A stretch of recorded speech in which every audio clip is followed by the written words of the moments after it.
I apologize. We got sirens again in Israel. Let's bring it back in. Our chief foreign correspondent, Trey Yingst.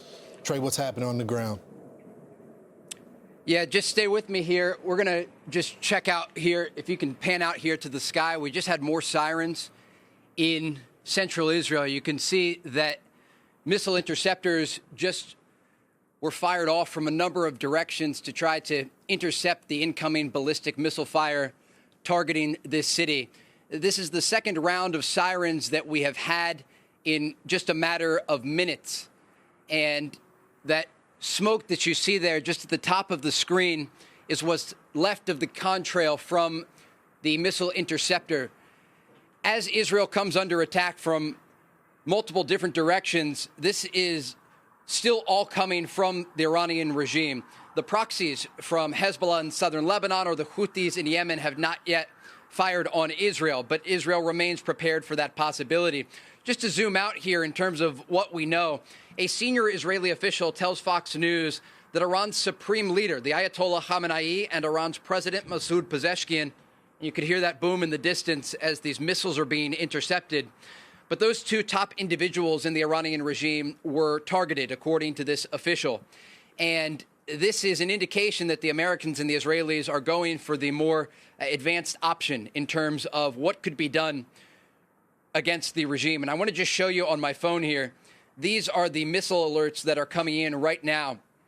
And they are popping up each second from different areas of Israel. Each one of those lines is a part of the country that is currently taking ballistic missile fire. And you just heard that explosion in the distance. They are intercepting much of this fire just outside of the city limits of Tel Aviv. But it's not just Tel Aviv that is under attack at this moment. The northern city of Haifa is also receiving incoming missile fire.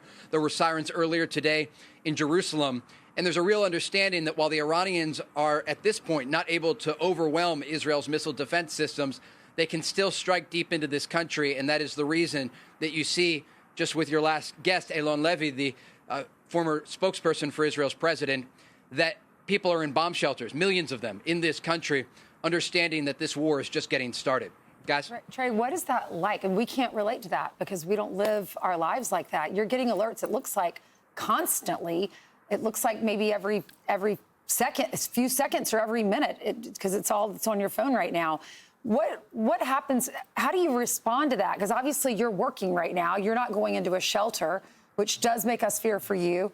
We appreciate you being out there to tell the story to all of us. But what is that like to live? What if you're at work, or what if you're in the hospital and you can't get to a shelter?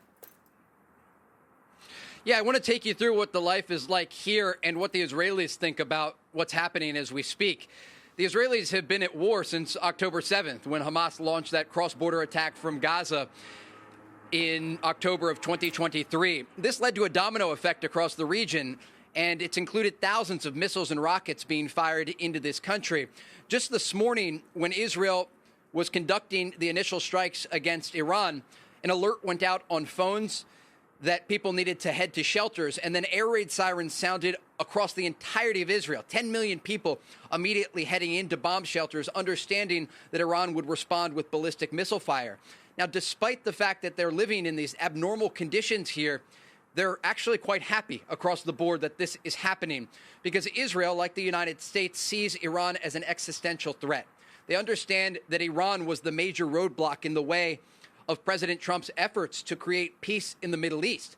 And while the president was able to end the war between Israel and Hamas inside Gaza, create a ceasefire agreement between Israel and Hezbollah in Lebanon, it was the Iranian regime that was unwilling to be flexible enough to create a diplomatic solution. The president gave Iranian leadership an off-ramp so many times. He extended an olive branch. He sent his top negotiators, Special Envoy Steve Witkoff, his son-in-law, Jared Kushner, to Oman, to Switzerland, to try to get an agreement together on a number of issues. But the main issue is Iran's nuclear program, because they were pursuing a nuclear weapon, according to analysts here and in the United States.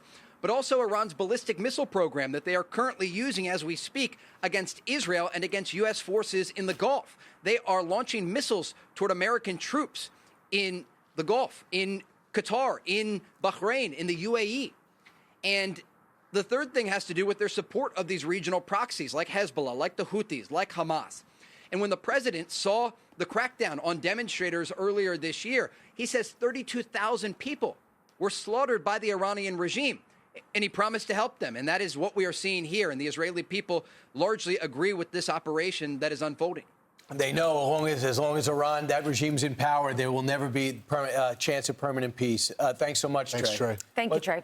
Hey, everyone. I'm Emily Campagno. Catch me and my co-hosts Harris Faulkner and Kaylee McEnany on Outnumbered every weekday at 12 p.m. Eastern, or set your DVR. Also, don't forget to subscribe to the Fox News YouTube page for daily highlights.